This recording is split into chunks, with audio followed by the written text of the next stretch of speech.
नमस्कार दोस्तों, सिन्हा स्टॉक्स के यूट्यूब चैनल में एक बार फिर से आप सभी का बहुत बहुत स्वागत है। बैंक निफ्टी की क्लोजिंग मिली है 51,007 पे और अगर आप देखोगे तो मात्र यहाँ पे 14 पॉइंट की गिरावट हुई है। वहीं अगर आप निफ्टी को देखोगे तो यहाँ पे 31 पॉइंट की गिरावट हुई है। निफ्टी का वीडियो अलग से आएगा, ज़रूर जाके देखिएगा। और वहाँ कुछ स्टॉक रिकमेंडेशन में फिर से करने वाला हूँ क्योंकि बाजार नीचे है, यहाँ पे आप कुछ बाइंग ज़रूर कर सकते हैं। ऐसा नहीं कि बाजार और नीचे नहीं आएगा, आएगा। एनालाइज कर रहा हूँ, समझिए, देखिए। और एक रिक्वेस्ट है आप सभी से कि अगर आप चैनल पे नए हैं तो चैनल को सब्सक्राइब करना बिल्कुल मत भूलिएगा। अगर आपको वीडियो पसंद आता है तो कमेंट करके जरूर बताइएगा आज आपका प्रॉफिट बना, क्या बना। आज आरबीआई का इवेंट था और उस वजह से मार्केट में आप देखेंगे शुरुआत में क्या ही गजब का मार्केट ऊपर गया एंड फिर वापस सेलर्स यहाँ पे हावी थे, मार्केट को नीचे लेके आ गए। तो आप कमेंट जरूर करके बताइएगा कि किस तरह का सिचुएशन आपके साथ बना है और वीडियो को लाइक शेयर सब्सक्राइब जरूर करके जाइएगा चैनल को। अब देख लेते हैं एक बार 5 मिनट के टाइम फ्रेम में। सबसे पहले आप देखिए कल बैंक निफ्टी को अगर आप देखोगे तो कल बैंक निफ्टी में क्या था, आज तो थी एक्सपायरी, लेकिन कल आप देखोगे ये पूरा का पूरा जोन में इस तरह से बिताया। तो आज यहीं पे देखोगे आप जोन में ओपन हुआ एंड जोन में ओपन होने के बाद थोड़ा देर यहीं पे घूमता रहा और ये एकदम से स्पाइक मारा। देखो, आरबीआई ने कहा कि रेपो रेट में कोई चेंजेस नहीं करेंगे, अनचेंज रहेगा। उसका इफेक्ट के नाम पे ये बाजार ऊपर चला गया, ठीक है। लेकिन फिर आप देखोगे कि जब बाजार ऊपर चला ही गया, यानी कि जब बायर्स यहाँ आ ही गए थे तो फिर और बायर्स दम लगा लगा के ऊपर ले जाते। तो ये जस्ट एक ट्रैप था ऑप्शन बायर्स लोगों को फंसाने के लिए, या छोटे मोटे जो सेलर्स होते हैं उनको फंसाने के लिए। सिंपल सा एक ट्रैप था। इस ट्रैप में लोगों को फंसाया गया। कुछ लोग इसके बाद भी यहाँ पे कॉल का पीछा किए होंगे। मैं आपको हमेशा बताता हूं, एज एन ऑप्शन बायर आपको ऐसे मोमेंट को ट्रेड नहीं करना है। एक तो जोन में फंसा हुआ था तो हम ट्रेड करेंगे नहीं, और ये अचानक से स्पाइक मारा तो इस कैंडल का मैं पीछा करूंगा नहीं। देखो, 1 मिनट के टाइम फ्रेम में जो लोग करते हैं वो कर सकते हैं। मैं 5 मिनट के टाइम फ्रेम में करता हूँ। आइडल टाइम फ्रेम मुझे 5 मिनट लगता है, मैं इसी में करता हूँ और मैं कभी भी किसी कैंडल का पीछा नहीं करता हूँ। और मैं मानता हूँ कि ऑप्शन बायर्स को भी इस तरह का कोई ट्रेड नहीं प्लान करना चाहिए, क्योंकि अगर आप ये ट्रेड प्लान करते हैं, अगर इसमें क्या होता है कि 500 पॉइंट का कैंडल है, 450 पॉइंट का, पूरा क्लोज तो यहाँ पे हुआ है ऊपर, लेकिन इस बीच में क्या होता है, जब ये ऊपर जा रहा होता है ना तो पहले ये थोड़ा सा नीचे आता है, मतलब थोड़ा थोड़ा नीचे आएगा इस तरह से। और जब नीचे आएगा तो वहां पे अगर आपने यहाँ ले लिया तो इतने ही में ये फिर से 100 पॉइंट ऊपर नीचे करने लग गया, तो आपका जो पीएनएल है वो हिल जाएगा और आप भी हिल जाओगे। तो ऐसे ऐसे जगह पर ट्रेड नहीं प्लान करना चाहिए, क्योंकि ये गलत जगह है, ठीक है। अब ये बड़े प्लेयर मार्केट को क्या कर रहे हैं, छोड़ो उनको। हम यहाँ पे वेट कर रहे थे एक प्राइस एक्शन का, बढ़िया देखो एम पैटर्न बना। ऐसा नहीं कि हम यहीं पे चले गए, ये एक जोन बनाया, जोन बनाने के बाद जैसे इसको ब्रेकआउट दिया तो हम यहाँ जा सकते थे, इसको भी अवॉइड किया मैंने। आपसे मैं सारा कुछ शेयर कर रहा हूँ। हमने यहाँ भी इसको अवॉइड किया, इस पर ट्रेड बनाने का प्लान किया था लेकिन अवॉइड कर दिया। उसके बाद ये देखोगे, ये जो स्पिनिंग टॉप कैंडल बना, यहाँ पे हमने ये ट्रेड प्लान किया। हमें ज्यादा पॉइंट नहीं चाहिए था, हमें यहाँ से लेके इतना ही पॉइंट में हम खुश हैं। आप समझ रहे हो, इतने ही पॉइंट काफी है, इसी में 150 पॉइंट मिल गया हमें, हम उतने ही खुश हैं। हमें 100 पॉइंट में मिल जाता तो हम खुश हैं। ऑप्शन बायर्स को ज्यादा लालच नहीं करना चाहिए। एक मूवमेंट आया, मूवमेंट का आप कैप्चर कर सकते हो। देखो, आप जाओगे, आप देखोगे तो मार्केट आपको बताएगा कि भाई साहब ये जैसे ही एक जोन था, जैसे ब्रेक होता है तो आप यहां से जा सकते हो। लेकिन हम यहाँ पे स्पिनिंग टॉप कैंडल में जो ग्रीन बना तो ये कॉन्फिडेंस आया, तो यहीं से ट्रेड बनाया और ये से ये प्रॉफिट लिया। बाकी हमने निफ्टी में बढ़िया ट्रेड बनाया आज। उसके बाद फिर ये देखोगे पूरा कॉन्सोलिडेशन जोन में चला गया था मार्केट, तो यहाँ पे कोई ट्रेड बनता नहीं था, बट यहाँ पे भी एक ट्रेड और बनाया, वो भी मैं आपको बताता हूँ।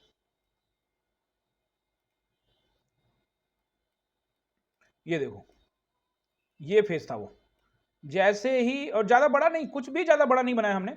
हमने बहुत छोटा ट्रेड बनाया है यहाँ पे, ज्यादा बड़ा कुछ हम लालच यहाँ पे था ही नहीं हमारा। मैं आपको बताता हूँ वो ट्रेड हमने कब बनाया।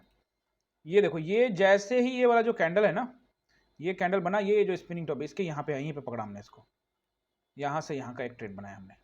तो ये भी अच्छा खासा पॉइंट देके गया है, बट बाकी के जो ट्रेड थे वो निफ्टी के अंदर में किए थे। तो देखो, अभी सपोर्ट एंड रेजिस्टेंस बताने वाला हूँ, उससे पहले चलते हैं वनडे के टाइम फ्रेम में। एक्सपायरी का दिन था और अवॉइड करना चाह रहा था मैं कि इसको नहीं करेंगे ट्रेड, तो लेकिन देखते हो ना, स्टूडेंट्स वगैरह रहते हैं, सर निफ्टी में, बैंक निफ्टी में एक्सपायरी है, प्रीमियम अच्छा मिलेगा, ये मिलेगा वो मिलेगा, तो बस उस चक्कर में और ट्रेड करते हैं। बट पर्सनली मैंने निफ्टी में ही ट्रेड बनाया बॉस, और वहाँ प्रॉफिट भी जम के बनाया।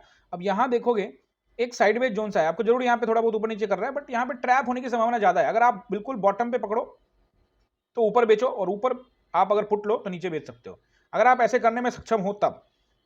इसके लिए आपको चार्ट एनालिसिस, चार्ट समझना पड़ेगा, मार्केट का डायरेक्शन समझना पड़ेगा। मार्केट को यहां से रिजेक्शन मिलना स्टार्ट हो गया तो हर एक, आप देखोगे जब भी मार्केट यहाँ पे हाई बनाता है नीचे आता है, जब भी हाई बनाता है नीचे आता है, उसी तरह से आप कह सकते हो जब भी लो बनाता है ऊपर जाता है। तो इस तरह का सिचुएशन में स्कैल्पिंग ही कर सकते हो। बट निफ्टी वाले वीडियो में जरूर देखिएगा, वहां पे हमने किस तरह से ट्रेड बनाए हैं। 5 मिनट के टाइम फ्रेम में मैंने आपको समझाया। अब चलते हैं हम लोग वन डे टाइम फ्रेम में। सपोर्ट एंड रेसिस्टेंस आप लोग यहाँ पे नोट करिए। देखो, सबसे इंपॉर्टेंट है वन डे टाइम फ्रेम में समझना क्योंकि आप देखोगे कल मैंने आप लोगों को बताया था कि एक यहाँ पे बुलिश हरामी पैटर्न बनता हुआ दिख रहा है, ठीक है। अब इस पैटर्न के ऊपर पहले क्लोजिंग देता, यानी कि यहाँ पे इसके ऊपर क्लोजिंग देता, फिर लेकिन यहाँ पे क्या हुआ, बाजार कल भी मैंने आपको बताया कि उम्मीद है शायद गैप अप खुले, गैप अप खोलने का कोशिश भी किया यहाँ पे, ठीक है। लेकिन उसके बाद क्या हुआ, मार्केट ऊपर गई और वहां से फिर sharp rejection, inverted hammer candle यहाँ पे फॉर्म हुआ है, यानी कि मार्केट अभी भी दबाव में ही है। लेकिन इस बाजार को दो तरीके से, कैंडल स्टिक्स को भी समझाता हूं और फिर सपोर्ट एंड रेजिस्टेंस भी समझाता हूं। नीचे बुलिश हरामी पैटर्न है, लेकिन इस पैटर्न पे अभी भरोसा करने के लिए हिम्मत चाहिए।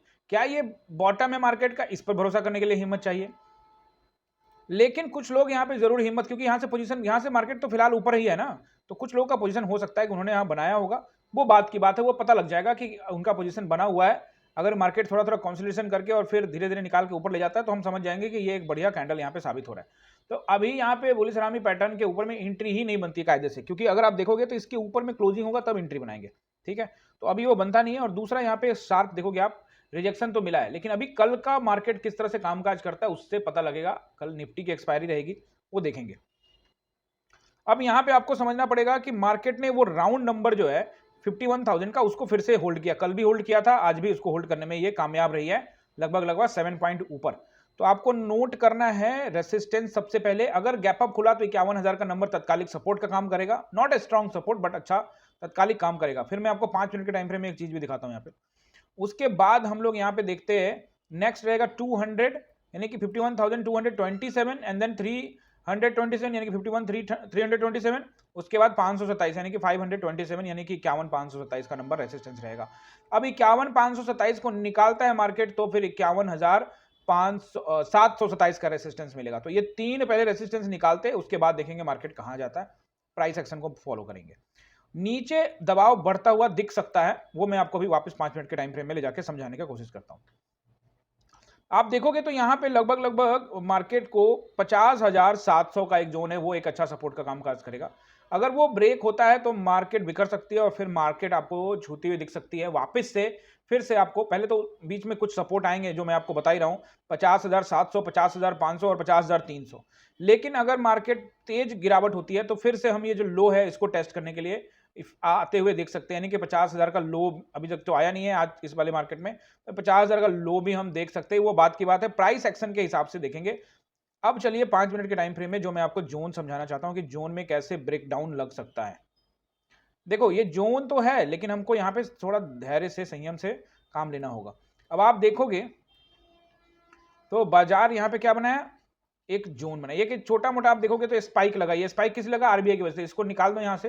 तो आप देखोगे कि पूरा कल से ही, कल 10 बजे से लेकर आज पूरा दिन मार्केट ने कहां कामकाज किया, इसी जोन में। यानी ये जोन फिलहाल इंपॉर्टेंट रहेगा। अगर मार्केट इस जगह पे कामकाज करके इसके नीचे आती है, थोड़ा समय बिता ले, तो यहां से एक बड़ी गिरावट की आसार है। तो मार्केट हो सकता है कि अपने लास्ट लो को टेस्ट करे या उससे नीचे भी निकल जाए। यहाँ पे ये साफ साफ दिख रहा है आप लोगों को कि एक जोन में फंसा हुआ है मार्केट। अगर यहां से ब्रेकडाउन करेगा तो मार्केट में वापस से आप देखोगे गिरावट, भारी गिरावट और आ सकती है। और अगर ये सपोर्ट का काम करने वाला है तो यहां से फिर मार्केट ऊपर जाती है और फिर धीरे धीरे कंसोलिडेशन करके ऊपर जाती है, तो फिर भरोसा रहेगा। अब जैसे ऐसे गई और ये तो देखो कहां इसने टिका, ये गई और आ गई। भाई धीरे धीरे, मैं कल भी कहा था कंसोलिडेशन का फेज चलने दो 2-3 दिन, उसके बाद देखेंगे कि बॉटम ये लग चुका है या फिर अभी और नया बॉटम बनना है। आई होप कि सपोर्ट एंड रेजिस्टेंस आपने नोट कर लिया है। नोट कर लिया तो लाइक करके जाइएगा, चैनल पे नहीं तो सब्सक्राइब कीजिएगा। आप सभी का बहुत बहुत धन्यवाद। निफ्टी के वीडियो में कुछ स्टॉक के बारे में बात करने वाला हूं, तो जाके जरूर देखिएगा।